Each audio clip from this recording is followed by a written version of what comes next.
Hello guys, this is Rich of Rich TV and welcome back to my channel. But before I start the devotional guys, I would like to shout out to paling person sa channel na napunta rito at nag-join sa devotional. Shout out to Team Masunorin, shout out to John Lennon Salana, Joanna Auditor, Divine Vergara, Dave Bansagiton, Grisel Pama, Laverni Cahitas, Claire Lamis, Mariel Kaay, Arnis Delpino, Fiona Matadling, Chelsea Del Pilar, Kathleen Villegas, Kelly Abijo, Mark Binghay, Clarice Hilado, Kent Noble, Arvian Tabunan, Krisha Calago, Ayesa Jane, Oracion, James Tariao, Roldan Kagalawan, Micaela Borla, Jeniel Nicolas, Ashley Balani, and James De Balos. Shout out din sa team matulungin to Kiri Baliser, Jasmine Limbago, Lovelyn, Salos Chano, Ranilin Solon, Rizel Mariano, Jesteriel Versaga, Mary Divine Baer, Richelle Obogon,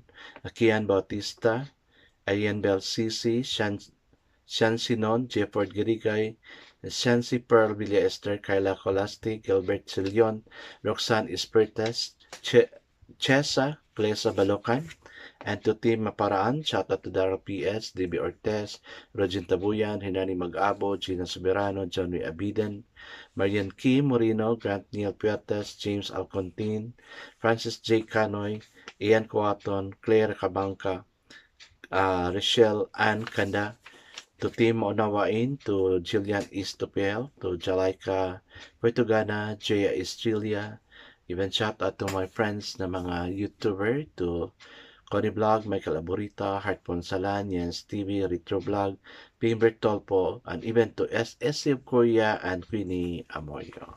God bless us all, guys.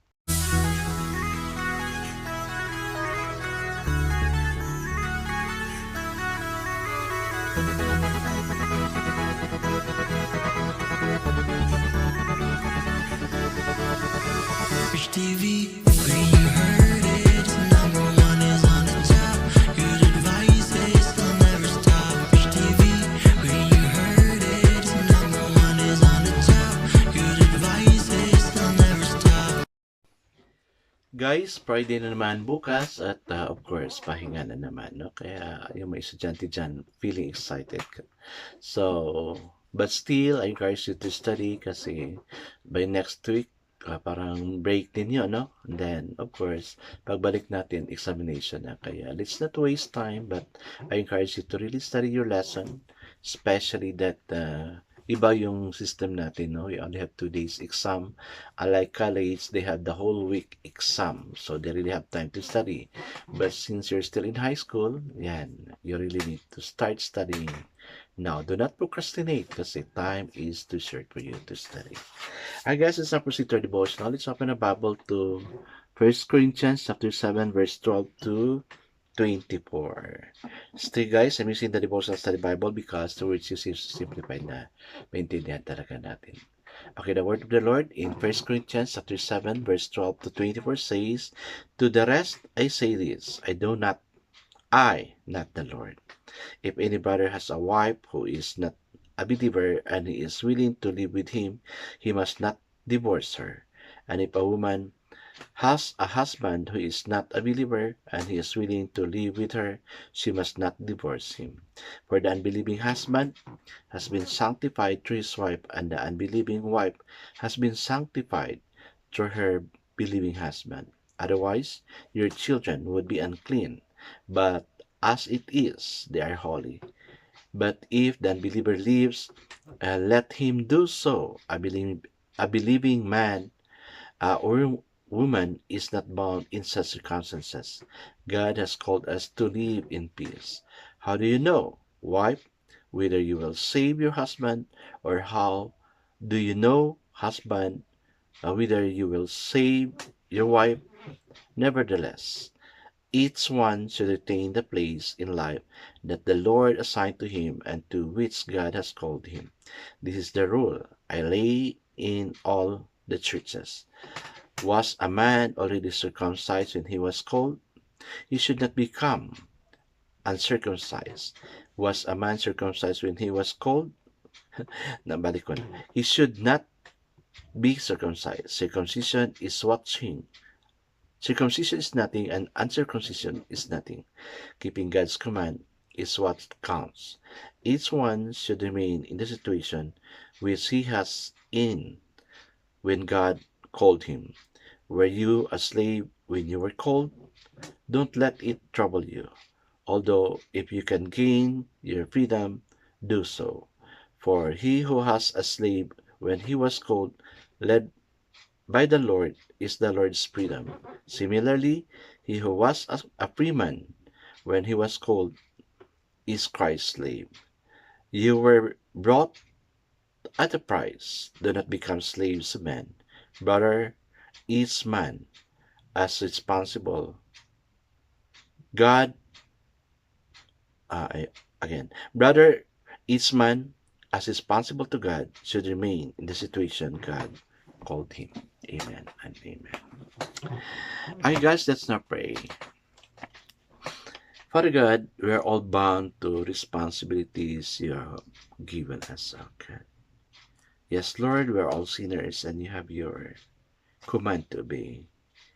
Teach us, O Lord God, not to disobey you, but instead to really follow you, O Lord God. Teach us to be faithful unto you. Thank you, O God, for these faithful friends I have who come just to listen to your devotional. Some of them commented they're happy to be here.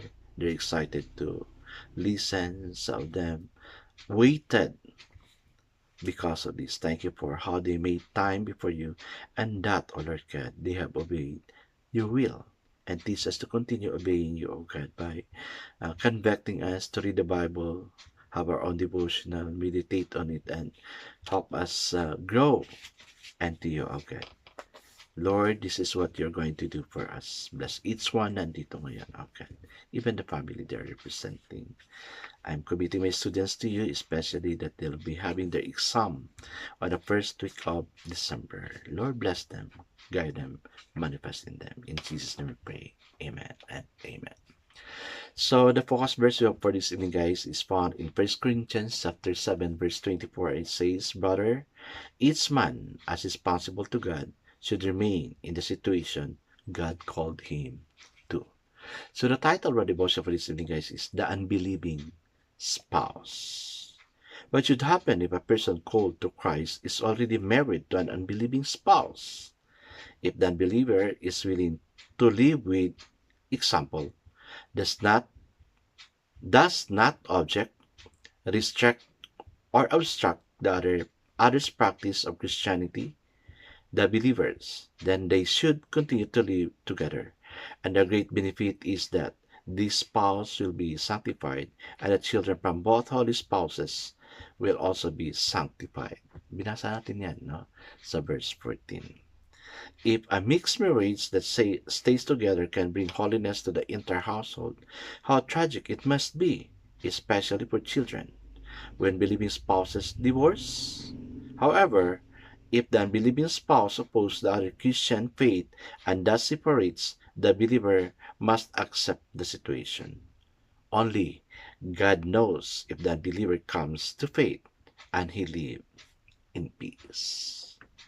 But if a disciple willfully marries an unbeliever, he or she is like an Israelite who marries a Canaanite, a forbidden intermarriage that violates the Lord's clear command. Their children will not receive blessing from the Lord because they will not be considered holy in His sight. Grabe, no? Grabe yung rules ni Lord sa ganitong sitwasyon. In the issues of marriage, circumcision, and slavery, which are lifetime situations, Paul states the overarching principle thrice. Stay as we are being called to Christ in verses 17, 20, and 24. Because Christ makes all the difference. If Christ is with us and we are abiding in Him, it does not matter who, what, where, and how we are. Why? Because we are everything in Christ. Amen and amen. Guys, this is also the reason why I did not get married yet, because I'm so sensitive na in these issues. Yes, many people are asking me why I'm not married at this time yet because sensitive ako talaga, no. I have been to different relationship, no, mga foreigners. I have 7 girlfriends na foreigners and even Filipinos, but the last girlfriend I have is a pastor. So nakita ko na maski pala ganyan, pastor, no, may mga hindi ka nais-nais na mga ugali. So what I did is, yun na yung last ko. Uh, when people ask me, I just say, I'm contented in my life. Anyway, God is there to take care of me. Kasi yung iba, they just get married in order for them to have somebody to take care of them when they get old. But for me, I'm so confident. God is with me.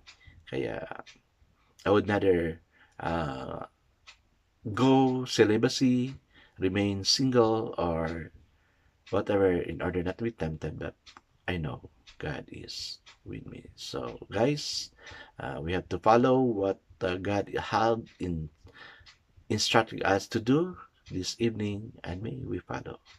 To the younger ones, be careful kung sino yung magiging kapartner nyo.